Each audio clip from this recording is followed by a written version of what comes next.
Yo, so guys, it's Houston Sports Talk back in the video today, and today we're going to talk about the Houston Rockets since they're trading for Ja Morant, two-time All-Star, and 21-22 All-NBA. Ja Morant's a great player, and there was a reason I'm talking about this potential trade is there was an article on Bleacher Report about, potential landing spots, 3 best landing spots for Ja Morant after the Desmond Bane trade.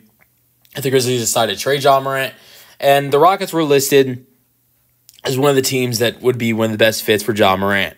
Ja Morant this year averaged 23 points per game with 7 assists per game and 4 rebounds per game, and shot 31% from 3, which, believe it or not, is his best since the 21-22 season.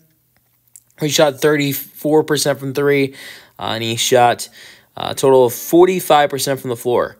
Look, honestly, I love Ja Morant. I think he's a great player. When I look at Ja Morant, I don't, some people, like to talk bad about some of the bad decisions he's made. Do I support the bad decisions he's made that has gotten him suspended multiple times? No. But he has overcome those challenges that he had a couple years ago in the 2022-23 season that then got extended to the 2023-24 season when he got a big suspension. But that is not the problem I have with Ja Morant. I have a problem with Ja Morant that is actually another problem he deals with, and that's injuries. Before the postseason, Ja Morant did not have, a time where he had played 7 games in a row since the 2022-23 season. He missed almost the entirety of the 2023-24 season. He came back from suspension, so partially, it was 25 game suspension, whatever it was. He comes back from suspension, plays 9 games, looked solid, wasn't 9 games in a row, but then gets hurt, has season-ending surgery on his shoulder.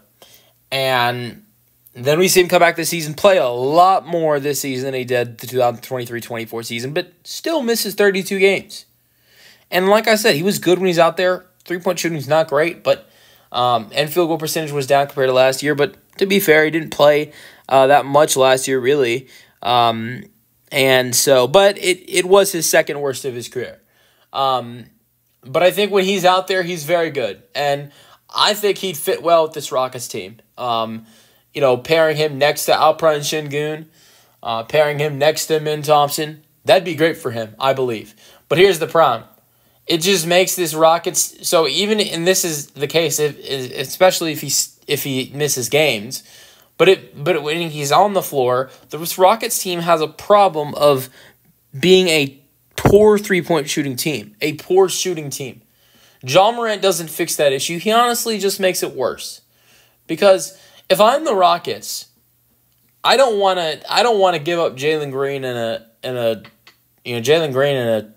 Ja Morant deal. I think you'd want to pair Jalen Green with Ja Morant. That might actually make Jalen Green a better player if you pair Ja Morant with him. And I don't like the way Fred VanVleet and Ja Morant would work. I think if Ja comes in, Fred's got to go. He's got to be involved in the deal somehow. You exercise his team option and you trade him to Memphis. I don't know. It would be a bigger deal. But here's the problem. You're getting worse at three-point shooting because you're trading Fred. Reed Shepherd might be involved in the deal. The three-point shooting is getting worse if you're the Rockets. And they need to find ways to make the three-point shooting get better. I don't know about trading for Kevin Durant. That's definitely a way to do it. But there are other ways to do it where you're not having to give up crazy amount of young players and draft picks.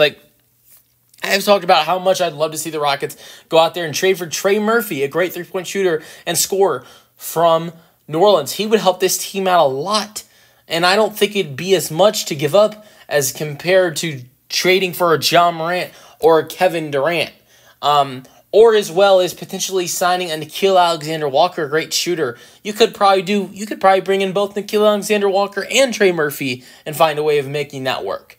So, I think for this Rockets team, you could explore a Ja Morant trade, bring him in. I think it'd be something like Ja Morant comes in and you see 2 salary fillers like Jay Huff and John Konchar come in with Ja Morant. John Konchar, I've known this dude since the 2019-20 season. when he was like, no one knew him, because I had a friend in middle school. I'm still, I don't know, I would say I'm still close with him today, but we still text every now and then. He was a great basketball player in middle school and still is in high school. Is cousins with John Gonkar. And I remember like him telling me that in 6th grade when he was really like not even that popular. He's not even that popular now, but like he was like a two-way contract guy then. Now he's just he's had some solid seasons, like in the 2023-23 season, 2023-24 season. But the 2024-25 season, only 2.4 points per game, but did average 3 rebounds per game. He's a good three-point shooter. I don't know how much he played with the Rockets, but he's a good three-point shooter, 36% from 3 in his career. And so he's had some solid seasons with Memphis. But like when I was told about him by my friend that is his cousin, he wasn't even playing 20 games. He was a two-way contract guy. Now he's actually, a contract guy for the Grizzlies. But I think he'd be Konchar and Jay Huff. I think Jay Huff would be a good backup center to have for a backup, not a backup for Şengün, a backup for Adams. Like if Adams ever misses time, there's been injuries in the past. He could be a backup for Adams. If Adams is not playing back-to-backs, Huff can be the backup center for Alperen Şengün on one of the nights of the back-to-back. He's a great three-point shooter for a big man, so that could be a good addition for the Rockets. So the Rockets will get John Konchar and Jay Huff, and then give up Fred VanVleet, Cam Whitmore, Reed Sheppard, Jock Landale, and pick 10, and I would say 2028 first-round pick. I don't think if you're the Rockets, you do not want to give up a bunch of first-round picks for John Morant when you're also giving up young players like Reed Sheppard and Cam Whitmore, because John Morant has only played 59 games the last 2 years. I think the two guys that have been so great from the 2019 NBA draft class, 2019 NBA draft class of Zion Williamson and John Morant, they are so great players. They were so worth it if you look at what the teams that with the two teams that got them in John Morant and Zion Williamson. But to me, I don't see them having a lot of trade value, either one of them, because of the games that both of them have missed. But yeah, let me know your thoughts on the Rockets trading for John Morant in the comment section, and peace out.